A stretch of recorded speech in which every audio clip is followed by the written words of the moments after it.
ഇപ്പോൾ വരുന്ന ഒരു വാർത്തയിലേക്കാണ്. തിരുവനന്തപുരം പരവൂർ കോണത്ത് ഡ്രെയിനേജിന് വേണ്ടി എടുത്ത കുഴിയിൽ വീണ ബൈക്ക് യാത്രികന് ദാരുണാന്ത്യം. ഏണിക്കര സ്വദേശി ആകാശ് മുരളിയാണ് മരിച്ചത്. മേഘ്ന മുരളിയുടെ വിശദാംശങ്ങളുമായി തിരുവനന്തപുരത്ത് നിന്ന്. മേഘ്ന, എപ്പോഴാണ് ഈ അപകടം സംഭവിച്ചത്?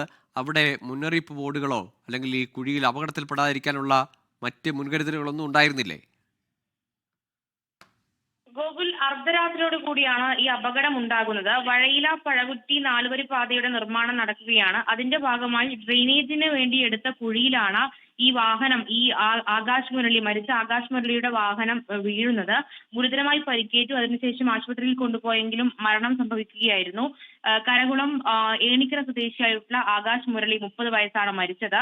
അതിൽ അവിടെ ഒരു അപകട സൂചനയ്ക്കുള്ള ബോർഡ് ഉണ്ടായിരുന്നില്ല എന്നുള്ളതാണ് നാട്ടുകാർ പറയുന്നത്. അതുപോലെ തന്നെ ഈ കുഴിക്ക് ഒരു വാഹനം പോകുന്ന വഴിയായിരുന്നു. അവിടെ ഒരു മറ്റ് നിർദ്ദേശങ്ങളൊന്നും നൽകിയിരുന്നില്ല എന്നുള്ള കാര്യം കൂടി ഇപ്പോൾ പ്രദേശവാസികൾ പറയുന്നുണ്ട്. എന്തായാലും ടെക്നോ പാർക്കിലാണ് ആകാശ് മുരളി ജോലി ചെയ്തത്. അതിനുശേഷം രാത്രി തിരിച്ചു വരുന്നതിനിടയിലാണ് അപകടമുണ്ടായത്. ആ റോഡിന്റെ ഒരു ഭാഗം മുഴുവനായും തകർന്ന് ഈ വാഹനവും ഈ കുഴിയിലേക്ക് വീഴുകയായിരുന്നു. ഈ മൃതദേഹം ഇപ്പോൾ തിരുവനന്തപുരം മെഡിക്കൽ കോളേജ് ആശുപത്രിയിൽ സൂക്ഷിച്ചിരിക്കുകയാണ്.